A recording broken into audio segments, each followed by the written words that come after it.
মা বাবার সাথে করলে আপনার সন্তানও তা আপনার সাথে করবে। ঘরে ফিরে আগে মা বাবার সাথে দেখা করুন, সালাম দিন, কুশল বিনিময় করুন, কিছু সময় তাদের সাথে গল্প করুন। আপনার সঙ্গ তাদের আনন্দ দেবে। বাইরে বেরোনোর সময় কোথায় যাচ্ছেন বলে যান। কিছু আনতে হবে কিনা বা বিশেষ কিছু খেতে ইচ্ছে করছে কিনা জিজ্ঞেস করুন। সুযোগ থাকলে কিছু একটা নিয়ে আসুন। না চাইতে পাওয়ায় তারা খুশি হবেন। নিয়মিত তাদের শারীরিক অবস্থার খোঁজখবর নিন। অসুস্থ হলে চিকিৎসা ও সেবার ব্যবস্থা করুন। বয়স বাড়লে মানুষ দ্বিতীয় শৈশবে চলে যায়।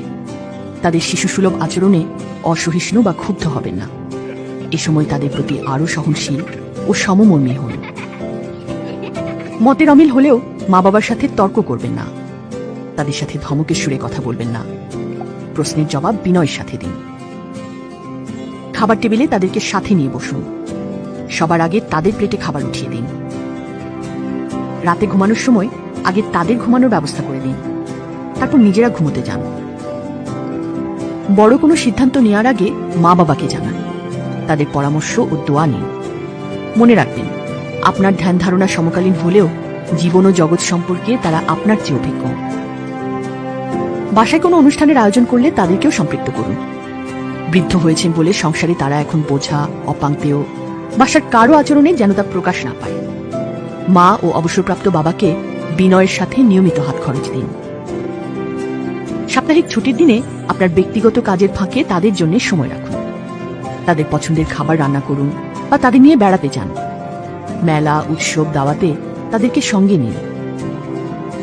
গুরুত্বপূর্ণ বা পারিবারিক বিষয়ে তাদের সাথে আলাপকালে আগ বাড়িয়ে কথা বলবেন না। তাদের সিদ্ধান্ত, উপদেশ, নির্দেশ আপাতত অপছন্দনীয় হলেও তাৎক্ষণিক প্রতিবাদ বা প্রতিক্রিয়া ব্যক্ত করবেন না।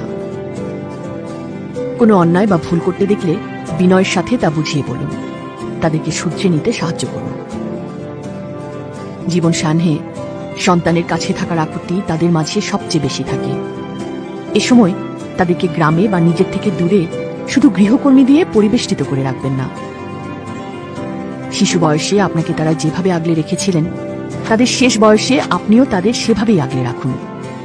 বোঝা মনে করে তাদেরকে বৃদ্ধাশ্রমে পাঠানোর কথা ভুলেও চিন্তা করবেন না।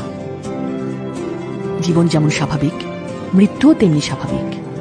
জীবন যেমন সম্মানজনক, মৃত্যুও তেমনি সম্মানজনক হওয়া উচিত।